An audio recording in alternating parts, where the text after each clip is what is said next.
भी एक गांव में अपनी बूढ़ी माँ के साथ रहता था। वो छोटी छोटी मूर्तियां और खिलौने बेचकर अपना घर चलाता था।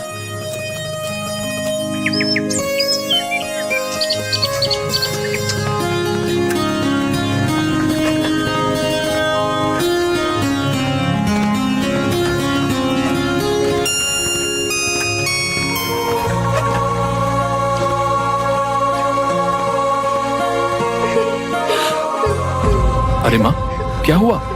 तुम रो क्यों रही हो? बेटा, वो जमींदार आया था। तुम्हारे बाबा ने उससे कुछ 50,000 रुपए कर्जा लिया था। वो अब सूद समेत मिलाकर 1.5 लाख हो गया है। हम इतने पैसे कहाँ से लाएंगे बेटा? उसने बस 2 हफ्ते का वक्त दिया है, वरना ये घर खाली करना होगा। माँ, तुम रोना बंद करो, मैं कुछ करता हूँ। तुम फिक्र मत करो। गुड्डू परेशान सा पैसे जुगाड़ करने का रास्ता सोचते हुए बाहर निकल आता है।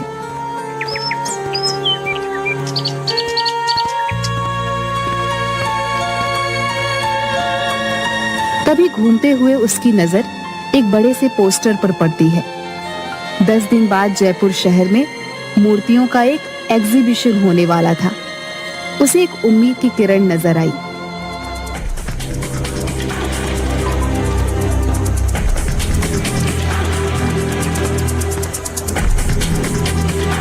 उसने तुरंत वापस लौटकर मूर्ति बनाना शुरू किया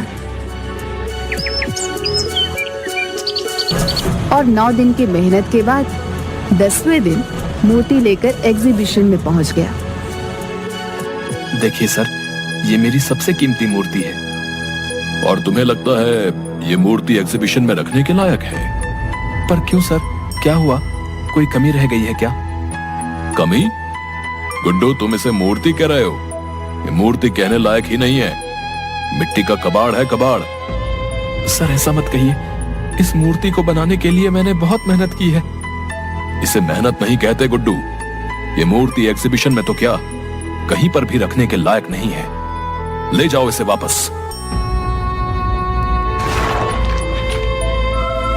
ये मूर्ति सिर्फ कचरे के डिब्बे में फेंकने लायक है। ले जाओ इसे यहां से।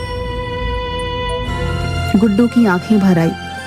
अपनी मेहनत को इस कदर अपने सामने बिखरते देख वो बहुत दुखी हो गया। गुड्डू ने आंखों में आंसू लिए उसे देखा और अपनी मूर्ति के टुकड़ों को समेटकर वहां से निकल गया।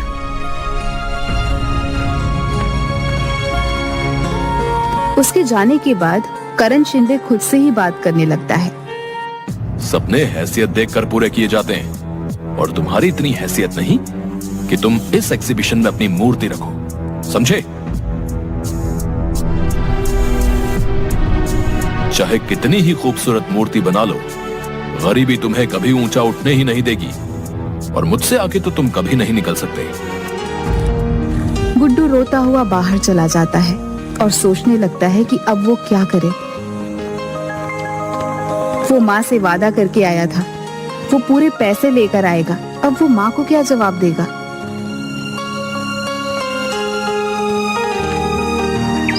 कोई फायदा नहीं हुआ इतनी मेहनत करने का, सब बर्बाद हो गया। मेरी महीनों की मेहनत बिखर गई। वो उस टूटी हुई मूर्ति को गुस्से से वहीं पर फेंक देता है और वहां से आगे बढ़ जाता है। पर कुछ दूर जाने के बाद ही वो वापस पलट कर देखता है। उसे अपनी मूर्ति से बहुत प्यार है, जैसे उसका ही हिस्सा हो। वो ऐसे कैसे उसे फेंक सकता है? चाहे जो भी हो, चाहे मैं कितनी ही बार असफल रहूं, पर मेरी मूर्तियां मैं नहीं फेंक सकता। एक दिन यही मुझे कामयाब बनाएंगी। हाँ। गुड्डू ऐसे ही इस मूर्ति को लेकर वहां से निकल जाता है। शाम हो चुकी थी। वो दूसरे शहर से यहाँ आया होता है, इसलिए फिलहाल उसके पास रहने का कोई ठिकाना नहीं होता।